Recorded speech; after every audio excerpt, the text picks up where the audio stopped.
urakoze mwami Yesu, ndaje imbere yawe wese nkuzaniye igitambo cy'amashimwe cy'uko ndamahoro. Amaraso yawe yamenetse ku bwanjye kubw'ibyaha byanjye, wankuriyeho urubanza ubwo wamenaga amaraso yawe. Ubuntu bwawe ndabunezerewe, warakoze Yesu. Nta kintu mfise no kwirata, nta n'ikindi nzigera mbona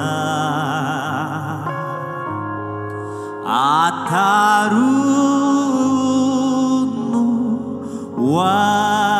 wanyeretse. Icyo nshima nicyo nirata, mbega ubuntu butovugwa bwankuyeho umuvumo. Ntacyo nari kuzokora ngo nemerwe n'Imana. Amaraso yawe Yesu yankuyeho urubanza. Ntacyo nari kuzokora ngo nemerwe n'Imana.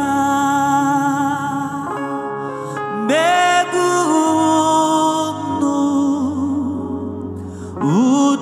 butovugwa bwankuyeho umuvumo. Mwami Yesu, ntacyo nari kuzokora ngo nemerwe n'Imana. Mana, amaraso yawe, Mana, urukundo rwawe nirwo rwankuye mu isayo y'ibyaha. Ayo maraso abasha kumpuza nawe, nitwa agaciro imbere yawe Yesu. Nanjye mfashe uyu mwanya kugira ngo ngushimire urukundo rwawe rutagira akagero. Imanza zari kuncirwa ni nyinshi, ariko warabirangije Yesu ku musaraba.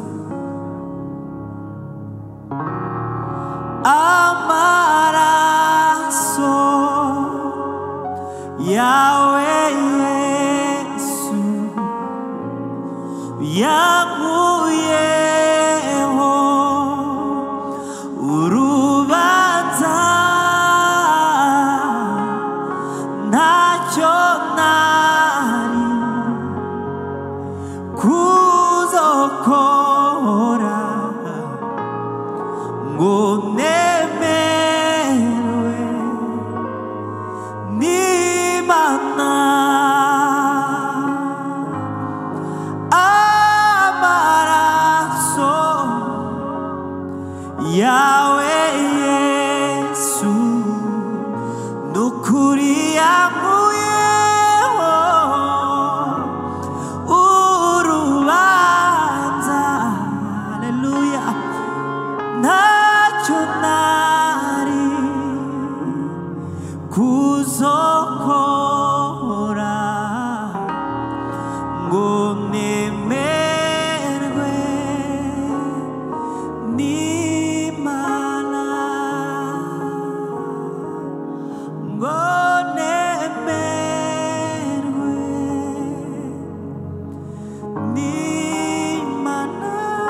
Ikaze kuri Harvest Bible Fellowship Rwanda, itorero ryanjye n'umuryango wanjye, itorero ryawe n'umuryango wawe.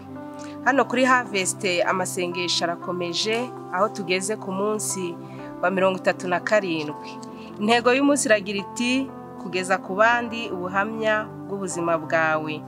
Turabisanga muri Yohana wa mbere ibice 5 umurongo wa 10a. Dusome ijambo ry'Imana. Uwizera umwana w'Imana aba afite uko guhamya muri we. Turasubiramo, uwizera umwana w'Imana aba afite uko guhamya muri we. Ijambo ry'Imana ritubwiye ko uwizera umwana w'Imana aba afite uko guhamya muri we. Nubundi ijambo riratubwira ngo numara kumwemera nk'umukiza wawe uhamye mu bandi ibyo yagukoreye. Ijambo ry'Imana nubundi ubuhamya bwawe tubugereranya n'igitabo cya kabiri kiyongera kuri Bibiliya, kuko Bibiliya ni igitabo gihindura benshi. N'ubuhamya bwawe buri mu bintu byahindura abantu benshi bitewe nuko babusoma, nawe ariko ari uko wabanje gutera intambwe ukirekura ukabuvuga ugahindura benshi. Hanyuma muri ubwo buhamya bwawe wakwibaza uti ese ni iki nagaragariza abandi, cyangwa se ni ubuhe buhamya nabwira bagenzi banjye, ni ubuhe buhamya nageza ku bandi? Cyambere ugomba kumenya ko hari ubuhamya bw'ubuzima bwawe abandi bakeneye kumva. Hanyuma ubwo buzima bwawe uzibaza uti ese ni gute nabagaho mbere yuko nakira Kristo? Muri uko kubaho mbere yuko wakira Kristo, ubwo buhamya burakenewe kugira ngo buhindure benshi, kugira ngo bwigishe benshi, kugira ngo bugire aho bukura bamwe, bugire naho bubashyira. Ikindi uramenya ngo mbere yuko mbana na Kristo, ese nabayeho gute, mu buhe buzima, ni iki nize, ese ni buhe buzima nahinduye maze kwakira Kristo? Ibyo byose bigufasha kugira ngo ukore cya gitabo cy'ubuhamya bwawe, ubwo buhamya ukabugeza kuri Kristo. Kandi nanone tukamenya ngo ni ibiki Imana yandemeye kwitaho, ni ibiki Imana yakuremeye kwitaho. Ese ntiwaba ugendera muri babandi batazi intego y'ubuzima bwabo? Ugomba kumenya n'iki Imana yaguhamagariye kwitaho. Hanyuma kandi ukongera ukamenya ngo ese uko ubuzima bwanjye bwari bumeze mbere yuko nakira Kristo, uko nateye intambwe nakira Kristo, icyatumye menya ko ngomba kwakira Kristo. Ibyo byose ni ibintu bigomba kugufasha kwakira Kristo. Ese namwakiriye gute mu buzima bwanjye? Numara kumenya uko wamwakiriye, uzamenya n'uko ugomba gutanga ubwo buhamya bwawe. Ese mu mibereho yawe nta kintu na kimwe Yesu yaba yaragukoreye? Hari ukubaho turwaje abana, mwana agakira, ibyo ni ubuhamya wabwira Kristo. Hari ukubaho warize ariko ntubona akazi, igihe kikagera ukabona akazi, icyo gihe ubugeze igihe cyo guhamya ibyo Yesu yagukoreye, kuko wabonye akazi nta kazi wari ufite. Ubwo ni ubuhamya. Wararwaye, Imana iragukiza, cyangwa se wararwaje, Imana iragukiza cyangwa igukiriza umuntu. Icyo gihe ni ubuhamya. Hari igihe wari ufite ibibazo bitandukanye. Mu buzima tugira ibibazo bitandukanye, ku buryo ntabwo wakwicara ngo uvuge uti nabuze icyo mbwira abandi, nabuze icyo ngeza ku bandi nk'ubuhamya. Icyo nemera nuko ubuhamya buri gihe tuba tuburimo, kuko n'ubuzima tubamo kugira ngo butwigishe. Butwigisha iki? Butwigisha ko ibyo byose tunyuramo ari ibyo kutwigisha. Ibyo byose duhura nabyo ni ibyo kugira ngo duhamye mu bandi.